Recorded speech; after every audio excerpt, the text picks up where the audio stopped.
तो ये पार्ट 2 है बुक ऑफ रेवलेशन, प्रकाशित वाक्य की पुस्तक लिखी कैसे गई है। और आज अपन तुरही, मोहर, तुरही, प्याले, सील्स, ट्रम्पेट्स एंड वायल्स, प्यालों को कटोरा भी बोला गया है, कुछ कुछ ट्रांसलेशन में कटोरा बोला है, मेरे को प्याले बोलने का आदत है इसलिए प्याले बोल रहा हूँ, है ना।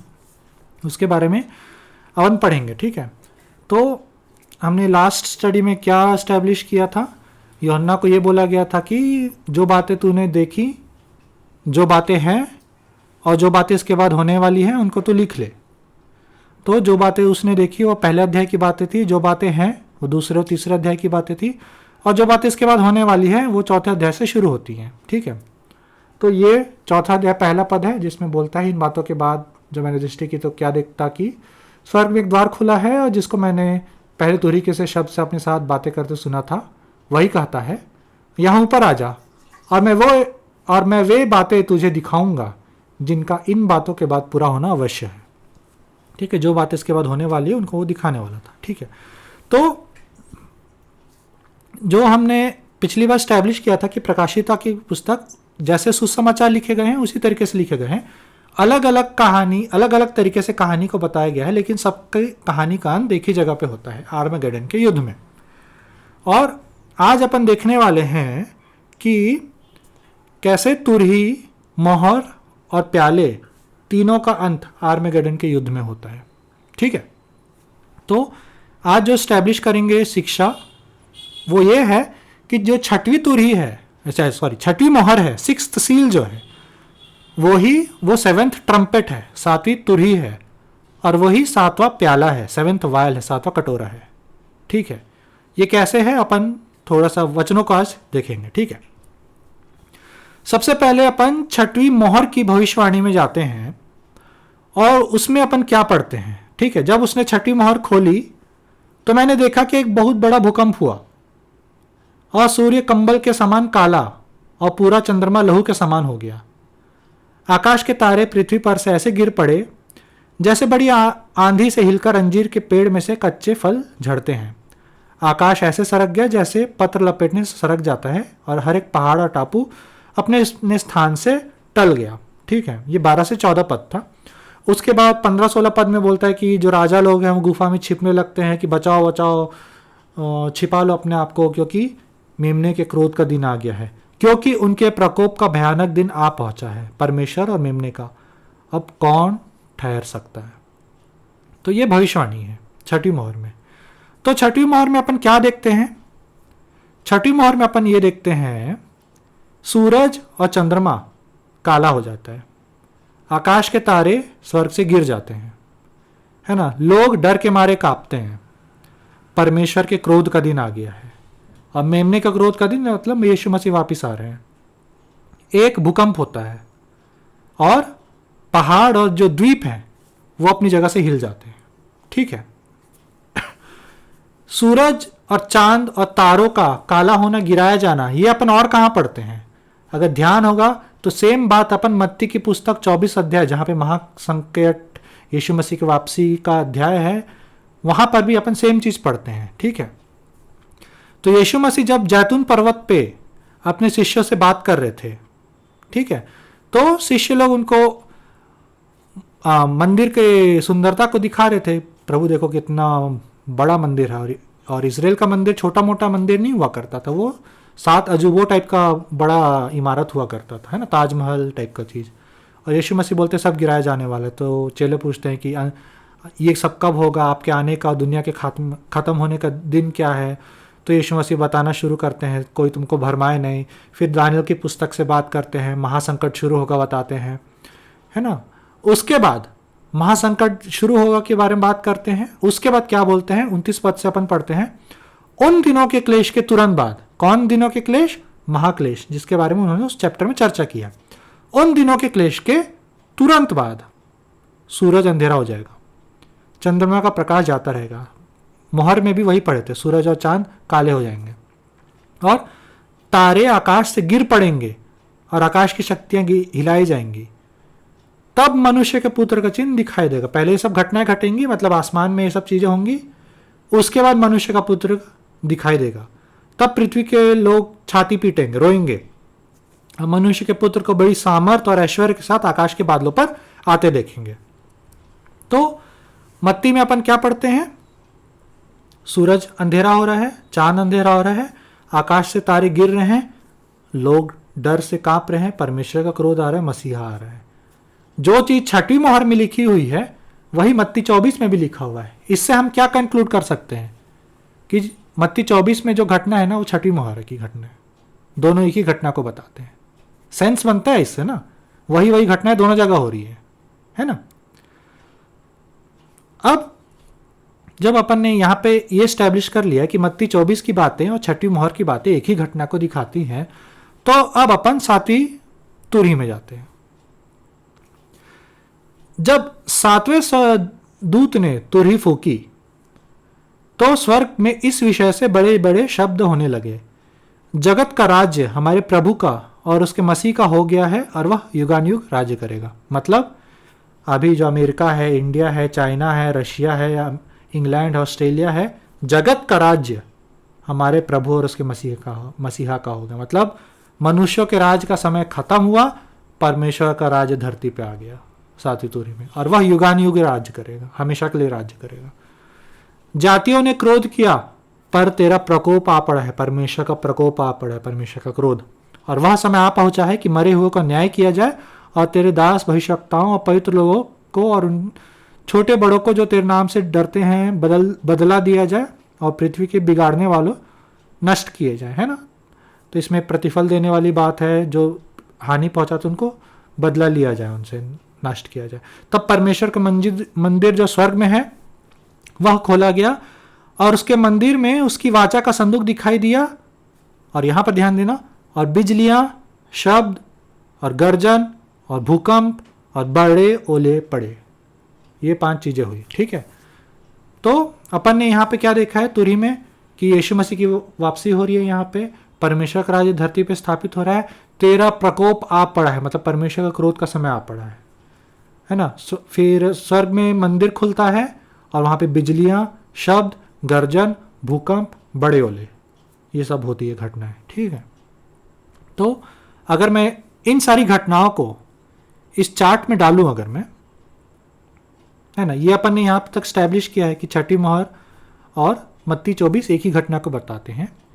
अब अगर मैं सातवीं तुरही को भी यहां पे डालूं तो मैं कुछ सिमिलैरिटीज देखता हूं कि परमेश्वर का क्रोध सातवीं तुरही में भी लिखा हुआ है, परमेश्वर के प्रकोप का समय। ध्यान देना, पहली तुरही से छठवीं तुरही तक परमेश्वर का क्रोध नहीं लिखा है, सिर्फ सातवीं तुरही में परमेश्वर का प्रकोप लिखा है, ठीक है। इसलिए मैं बोल रहा हूं कि बाकी तुरहियां परमेश्वर का क्रोध नहीं है, सिर्फ सातवीं तुरही क्रोध है। उसी प्रकार मोहर में भी शुरू की 5 मोहर में परमेश्वर का क्रोध नहीं लिखा है, छठी मोहर में लिखा है तेरे क्रोध का दिन आ पहुंचा। इसलिए मैं बोल रहा हूं छठी मोहर परमेश्वर का क्रोध, ठीक है। तो यहां पे अपन देखते हैं परमेश्वर का क्रोध है, ठीक है, यीशु मसीह की वापसी है, उसके बाद लाइटनिंग्स, वॉइसेस, थंडर्स, बिजलियां, आवाजें, गर्जन, ग्रेट हेल, बड़े ओले, भूकंप, ये सारी घटनाएं सातवीं तुरही में अपन पाते हैं। मैं परमेश्वर का क्रोध बार बार क्यों बोल रहा हूं, है ना, क्योंकि जो ट्रेडिशनल शिक्षा चर्च में पाई जाती है उसमें बोला जाता है कि सब सीक्वेंस में है। जब सीक्वेंस में है ना तो दिक्कत होता है। दिक्कत क्या होता है, छठी मोहर में बोलता है परमेश्वर के क्रोध का दिन आ गया है, फिर सातवीं तुरही में बोलता है परमेश्वर के क्रोध का दिन आ गया है, और फिर क्या 14वें अध्याय में बोलता है कि परमेश्वर का क्रोध का दिन आने वाला है, फिर 16वें अध्याय में बोलता है परमेश्वर का क्रोध आ गया है। तो आ गया है, आ गया है, आने वाला है, आ गया है, कितनी बार आ रहा है अगर वो सीक्वेंस में है तो, है ना, 2 बार तो आ चुका, फिर आने वाला है बोलता है। तो सीक्वेंस में पढ़ने से दिक्कत होती है, लेकिन इस तरीके से पढ़ोगे तो इवेंट्स देखोगे क्या क्या घटनाएं घट रही है तो तुम रिलेट कर पाओगे कि ये सेम घटना को बता रहे हैं, ठीक है। तो सातवीं तुरही में ये सारी बातें अपन देखते हैं, ठीक है। इसको ये टेबल से एकदम क्लियर होगा, ठीक है। अब 7वें प्याले में जाते हैं, ठीक है, 7वां कटोरा में। जब ये प्रकाशित वाक्य 16 अध्याय में पाए जाते हैं, 7 प्याले 7 कटोरे, है ना। इस अध्याय को अभी तक छुए नहीं है, जो इसका नेक्स्ट स्टडी रहेगा ना 7 प्याले पे है, उसमें अपन पूरा इसको स्टडी करेंगे, ठीक है। 7वें कटोरे, 7वें स्वर्गदूत ने अपना कटोरा हवा पर उड़ेल दिया और मंदिर के सिंहासन से यह बड़ा शब्द हुआ, हो चुका, इट इज डन। फिर बिजलियां चमकी, शब्द और गर्जन हुए और एक ऐसा बड़ा भूकंप आया जैसे मनुष्य की उत्पत्ति पृथ्वी पर हुई तब से ऐसा बड़ा भूकंप कभी ना आया था। और हर एक टापू अपनी जगह से टल गया और पहाड़ का पता न चला। आकाश के से मनुष्य पर मन भर के बड़े ओले गिरे और इसलिए कि वह विपत्ति बहुत भारी पड़ी थी, लोगों ने ओलों की विपत्ति के कारण परमेश्वर की निंदा की। मैं 17, 18 और 20 और 21 पद पढ़ा हूँ, 19 पद को नहीं पढ़ा हूँ, है ना, उसमें बेबीलोन के विषय में है, उसको यहाँ पे हाईलाइट नहीं कर रहा हूँ। क्या देखते हो यहाँ पे, सब पूरा हुआ, फिर बिजलियां चमकती है, शब्द, गर्जन, भूकंप, ठीक है, फिर टापू और पहाड़ गायब और बड़े ओले। ये अपन कहां पढ़े थे? अगर अपन इसको सेम चार्ट पे ऐड करें, 7 प्यालों में क्या देखते हैं? 7 प्याले में प्याले खुद परमेश्वर का क्रोध है, तो 7वां प्याला में परमेश्वर क्रोध है। इट इज डन, पूरा हुआ। 7वां प्याला शुरू होने से पहले लिखा है कि एंटी क्राइस्ट की पूरी सेना आर्मागेडन की युद्ध के लिए इकट्ठा हो गई है और यीशु मसीह बोलते हैं, देख मैं चोरों के समान आता हूं। और उसके बाद 7वां प्याला उड़ेला जाता है, मतलब 7वां प्याला में यीशु मसीह की एंट्री हो रही है, परमेश्वर क्रोध, यीशु मसीह की वापसी। और क्या देखते हैं वहां पे? बिजली, गर्जन, आवाजें, बड़े ओले गिरते हैं मनुष्य पे, है ना। और ओलों का वजन लिखा है, इंग्लिश में लिखा है of a weight of a talent. Talent कितना होता है? लगभग शायद आगे वाली स्लाइड में है, 35 से 40 किलो एक एक ओला। ओला जानते हो ना, बर्फ जो गिरता है वो 35 से 40 किलो का ओला अभी किसी को एक के ऊपर गिरेगा, एक ठो, उसका बारिश होगा तो कौन बचेगा क्या बचेगा पता नहीं। फिर भूकंप। अब 7वें प्याले में बोलता है कि ऐसा भूकंप हुआ जो न जगत की उत्पत्ति से आज तक हुआ था, इतना भयानक भूकंप। तो अपन जब 7वीं तुरही और 7वें प्याले की घटना को देखते हैं तो क्या देखते हैं कि परमेश्वर क्रोध, यीशु मसीह की वापसी, बिजलियां, गर्जन, आवाजें, बड़े बड़े ओले और भूकंप, सारे इवेंट्स मैच खाते हैं। तो इससे क्या होता है कि 7वीं तुरही और 7वां प्याला एक ही घटना बता रहे हैं। 7वीं तुरही में भी यीशु मसीह की वापसी होती है, 7वां प्याला आर्मागेडन के जस्ट बाद उड़ेला जाता है जब यीशु मसीह वापस आएंगे उस युद्ध में। मतलब ये दोनों भी सेम ही घटना को बताते हैं, ठीक है। लेकिन 7वां प्याला में एक और चीज बोलता है कि वो भूकंप इतना भयानक था कि जितने पहाड़ और जितने टापू थे सब गायब हो गए, है ना। पहाड़ और टापू एक और जगह हिले थे, वो हिले थे 6ठी मोहर में। पहाड़ और टापू अपनी जगह से हिल गए। ऐसा हो नहीं सकता कि 2 बार हिलेंगे वो। अगर ये एक ही घटना को, क्योंकि 6ठी मोहर में भी अपन एक भूकंप को देखते हैं, 7वीं तुरही में भी एक भूकंप को देखते हैं, भूकंप भी उनको हिलाएगा इस तरीके से, इतना जोर से धरती को हिलाएगा कि पहाड़ और टापू गायब।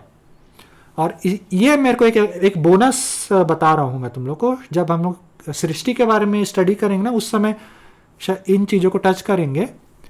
नूह के जल प्रलय के समय में पहाड़ और टापू बने थे और उसके बाद से मनुष्य 1000 साल जीना छोड़ दिया था, 120 साल हो गई थी। ये जो आखिरी भूकंप आएगा ना उसमें शायद परमेश्वर जल प्रलय के पहले जैसी धरती थी ना रिस्टोर कर देंगे।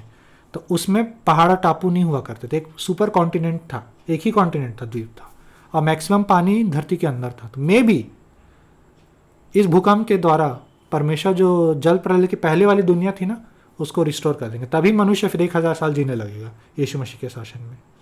ये मेरा तुक्का है, ठीक है। तो अपन देखते हैं कि जो भूकंप 7वें प्याले में पहाड़ और टापुओं को हिला देता है कि उनका नामो निशान मिट जाता है, पहाड़ टापू हिलाने वाली घटना 6ठी मोहर में भी घटती है। तो इसका मतलब 7वीं तुरही और 7वां प्याला तो सेम है, हम देख सकते हैं, और मत्ती 24 और 6ठी मोहर भी सेम है, ये अपन देख सकते हैं। लेकिन 6वीं मोहर और 7वां प्याला भी सेम है, ये नई चीज है। और एक लास्ट चीज बताता हूं, मत्ती 24 में लिखा है आकाश की शक्तियां हिलाई जाएंगी। आकाश की शक्तियां क्या हैं? बिजली, गर्जन, ओले, आवाजें, यही तो है आकाश की शक्तियां। तो जब मत्ती 24 में बोला था कि आकाश की शक्तियां हिलाई जाएंगी, और 7वीं तुरही और 7वें प्याले में पढ़ते हैं बिजलियां, गर्जन, आवाजें, बड़े बड़े ओले, तो ये आकाश की तो शक्तियां हैं। मतलब समझ रहे हो कि मत्ती 24 6ठी मोहर के बराबर है, 7वीं तुरही 7वां प्याला एक समान है, लेकिन 7वां वाला सातवां प्याला, टंग ट्विस्टर एकदम, सातवां प्याला और छठी मोहर भी सेम है, और मत्ती 24 और सातवीं तुरही सातवां प्याला भी सेम है। इसका मतलब ये चारों, सीधी सी बात बोले, चारों अलग अलग घटना नहीं, एक ही घटना को बताते हैं। परमेश्वर का क्रोध आ गया है, यीशु मसीह की वापसी होती है आर्मेगेडन के युद्ध में। हिंदी में लिख दिया हूं, है ना, जो एक बार पढ़ लेंगे। सूर्य और चंद्रमा का अंधेरा होना, वहां पे नहीं लिखा क्योंकि वहां पे चेंज हो रहा था ना। अब ये फाइनल एक टेबल बना लिया समझने के लिए, तो अब हिंदी में भी देख सकते हो। सूरज और चंद्रमा अंधेरा होगा, आकाश के तारे गिराए जाएंगे, लोग डर के मारे कांपेंगे, परमेश्वर का क्रोध, मसीह का वापस आना, आकाश की शक्तियाँ हिलाए जाना। मोहर में भी वही चीज़ें होती हैं। तुरही और प्याले में अपन रिलेट कर सकते हैं, बिजलियाँ, शब्द, गर्जन, दोनों में है बड़े ओले, भूकंप, और पहाड़ और द्वीपों का हिलाया जाना। ये सारी घटनाएं अलग अलग नहीं है, ये सारी घटनाएं एक ही चीज़ को बताती हैं कि परमेश्वर का क्रोध का समय आ गया है, यीशु मसीह की वापसी होती है, और उस समय आकाश की शक्तियाँ हिलाए जाएंगी, सूरज वगैरह सब अंधेरा हो जाएगा, और यीशु मसीह बदला लेंगे एंटी क्राइस्ट से, और फिर जैसा जल प्रलय के पहले वाली दुनिया थी, मेरे को लगता है वो चीज़ रिस्टोर कर देंगे धरती को। ठीक है, तो इसीलिए मैंने बोला था कि छठवीं तुरही, छठवीं मोहर, सातवीं तुरही, सातवां प्याला, sixth seal, seventh trumpet, seventh vial, और मत्ती 24 में जो उन दिनों के क्लेश के तुरंत बाद वाली घटना जो यीशु मसीह बोलते हैं, वो सब एक ही घटना है, आर्मेगेडन का युद्ध, है ना। वो यीशु मसीह की वापसी का और परमेश्वर के क्रोध का दिन है। और प्रकाशित वाक्य की पुस्तक जिस प्रकार सुसमाचार लिखा गया है, उसी प्रकार प्रकाशित वाक्य को लिखा गया है। मोहर एक अलग सीक्वेंस ऑफ घटनाएं बताते हैं, लेकिन उनका अंत भी आर्मेगेडन में होता है। तुरही एक अलग सीक्वेंस ऑफ घटनाएं बताते हैं, लेकिन उनका अंत भी आर्मेगेडन में होता है। प्याले और छोटी घटनाएं बताएंगे जो अपन नेक्स्ट स्टडी में देखेंगे, और वो भी आर्मेगेडन में खत्म होते हैं। तो जब अपन इस तरीके से पढ़ते हैं तो हम लोग के अंदर से कन्फ्यूजन हटता है, मेरे को तो ऐसा समझ में आता है। ठीक है, तो इस स्टडी को यहाँ पे स्टॉप करते हैं, उम्मीद है समझ आया होगा।